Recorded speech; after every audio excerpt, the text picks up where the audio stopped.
What's going on, everybody? This is Rodney from Box Office Banter. Find us at the Facebook Box Office Banter Movies. And I'm about to do my top five for Thursday because it's Top 5 Thursday. Therefore, I'm doing my top five.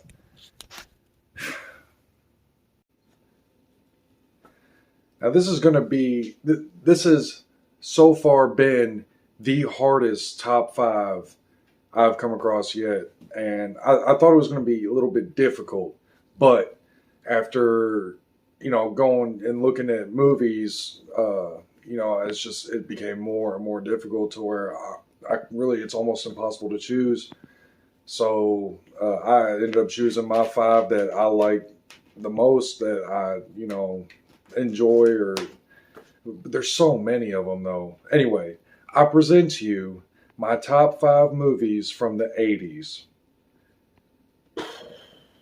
I've come to an agreement with myself that these are the top five I'm going to stick with, even though, in all reality based, this top five could change at any point of my life at any time. So, with it, let's just go on and get started.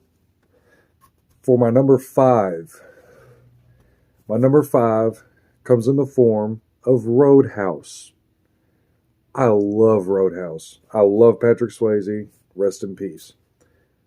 Roadhouse has a special place in my heart. Me being being a martial arts fan, film, video games.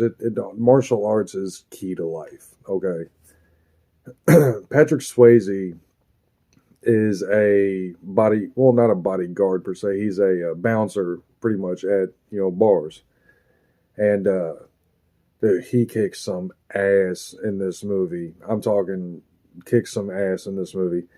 And he, the roundhouse kicks and the punches, the fighting in it it's 80s, so it's fun, but at the same time it's like, this is pretty dope. Like, he's fighting like he knows what he's doing, and he's just a bouncer. Although he was taught by Sam Elliott himself. Beast. The mustache, though, flawless. But yeah, Sam Elliott plays his mentor, but he ends up going to this bar and working there for a little bit, and it becomes a lot of big name people are involved with kidnapping and money laundering, like all sorts of like crimes and everything. This is a terrible explanation of this movie. But if I know a lot of you have seen Roadhouse, there's so much love for Roadhouse, but if you have not seen Roadhouse, go watch Roadhouse. He rips a man's throat out. That's all I'm going to say. Patrick Swayze rips a man's throat out, and it's beautiful. But the movie overall, outstanding. My number five, Roadhouse. My number four, Police Academy 2, Their First Assignment. I love the Police Academy series. I absolutely adore it. It is hilarious to me. I know they start kind of falling off after, 2 and 3, and they kind of get silly or whatever. But I mean, I love them. I'll run through all, what is there, like 7, 8, maybe even 9 of them. But I love watching all of them. But number 2 is glorious. It's the new gang comes into play here, and the the police department have to basically stop this gang from wreaking all sorts of havoc on their city. By the way, these are very misfit police officers. They are goofy as hell. They should not be police officers. But if you don't know him, a man by the name Michael Winslow can do all sorts of sound effects. I mean, I'm talking you really think it is what he's making the sound of. It's so funny when he does things in this movie, like whether it's a police siren or a bell, or there's one scene where he's in a restaurant and a couple is eating behind him, and he's doing the sound effects of her drinking and him eating and smacking lips and all sorts. It's hilarious. But the gang leader, I don't know. It took me a second to get used to him, but after about 20 minutes of him, he's absolutely hilarious.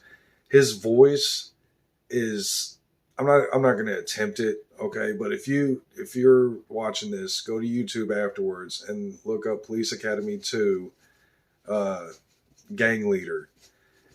He's so hilarious. His voice is annoying at first, but I'm telling you, it gets better. It's so funny. This movie, God, I watched it a long, long, long time ago. I was young when I first watched it, but I've grown to appreciate it more and more as time goes on.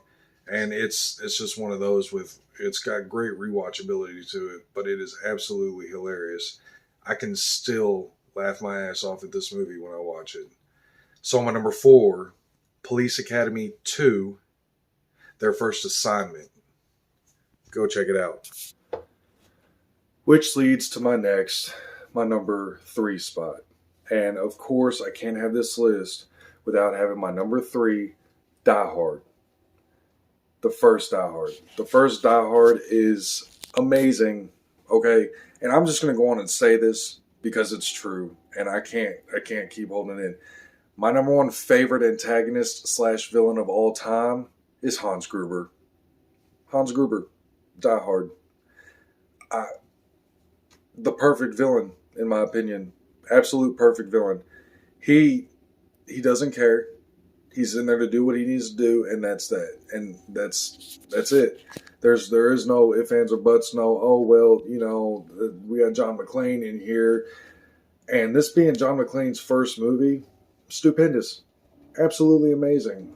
John McClane, Bruce Willis as John McClane is fantastic. It don't get really. You couldn't have anybody else as John McClane. Simple as that. But yes, Hans Gruber, the man. It is a Christmas movie. Die Hard is a Christmas movie, and the action is amazing. The villains in it are incredible. It's the story is pretty awesome. But even the side characters in it, the what's the officer's name? I forgot the officer's name, but him, the officer in charge on the outside. What is McClane's wife's name? This is unreal. I can't even remember her name. John McClane's wife, great actress. I mean, everything about it is good. It's a great action movie. It's got great story. It's got intensity to it for sure. But yeah, Hans Gruber all day. My number three is Die Hard. Love it.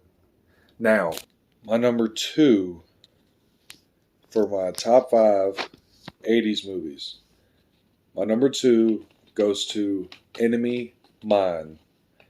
Enemy Mine is a great sci-fi flick. Dennis Quaid, he plays a pilot. It's in space, a pilot in space, like an astronaut deal, and almost like Star Wars or something. Anyway, but he crash lands on this planet, and on this planet, the enemy that they go against crash lands also, and they end up meeting, and neither of them speak the other language at all, like not one bit. So there's a lot of intense hatred toward each other. Like they try to kill each other at first, of course, but they ultimately become best friends, and it's honestly like the character development in this movie. To go nerd for a second, the character development is amazing. It's absolutely amazing. Like you feel like you've been on this planet with them the whole time that they have been there, which is like years and years. Uh, Spoiler alert ahead, in case you haven't seen it, it's in the 80s. So the alien creature, which is almost like a lizard kind of, he ends up having a child, and then he dies. Not the child, but the guy that crash lands with Dennis Quaid's character. And now Dennis Quaid is stuck taking care of this alien child and raising it. and other things happen along the way. I'm not gonna, what I said was a spoiler, but it's not. Like there's more to the movie, of course. But yeah, it's a beautiful, well-made sci-fi movie, and I've watched that. That was one of the first movies I remember vividly watching with my dad, which is why it holds a special place in my heart. But yeah, me and him sat in the living room and watched that. I was young. I was very young. But but yeah, my number two is Enemy Mine. Awesome movie. Now, the big shebang, the shoo wah hoo wah hoo walla bang is my number one. My number one movie that was made in the 80s. That's right. None other than The Breakfast Club. My number one is The Breakfast Club. Now, what can I say about The Breakfast Club? Uh, the Breakfast Club. I love this movie, every bit of it. This movie is perfect for teenagers or adults or kids. Even I mean, it is rated R, but it is. I mean, it's a solid movie that in my opinion, all ages can watch. Uh, these high school students. What is it? One, two, three, four, five. One, two, three, four, five. All right, these five high school kids are put in detention on a Saturday, and the whole movie is in detention. It's them in detention, and it's honestly it's flawless. I mean, everything from the acting, the story, again the character development. It's one of those movies that, at least for me, it stuck with me. It like really hard. Each character in that movie, you almost feel like you are a piece of them. Like a part of their struggle is your struggle. Like like you almost feel like what. Oh my God, how do I put this? A bit of you is like each character in this movie. That's kind of what I'm looking for. But yeah, John Hughes film, which he did amazing movies. John Hughes was all over it when it came to making great movies. So yeah, it's got a lot of emotions in it. Very emotional, flick. The principal, hilarious, hilarious. He's this tough macho guy who he's way too into his job, but at the same time he's a slacker, a complete slacker. But it's okay, it's cool. He's a great character to have in that movie. Like the way they placed him, like with his demeanor and everything, was perfect. uh yeah, I've seen this movie like a million times and it never gets old. So my number one is The Breakfast Club. Uh, my top five was at number five. Uh, shit. What was my number five? My number five.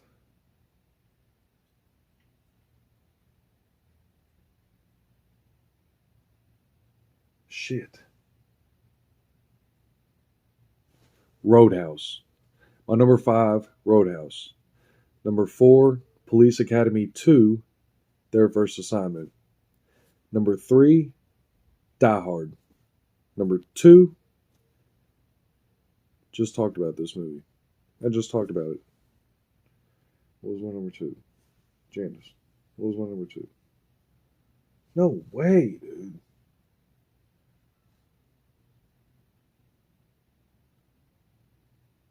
Enemy Mine. My number two is Enemy Mine. My number one, The Breakfast Club. Thanks for y'all for watching, and shout out to Jimmy Hensley, by the way. This was a tough one. Good job on that. Jimmy!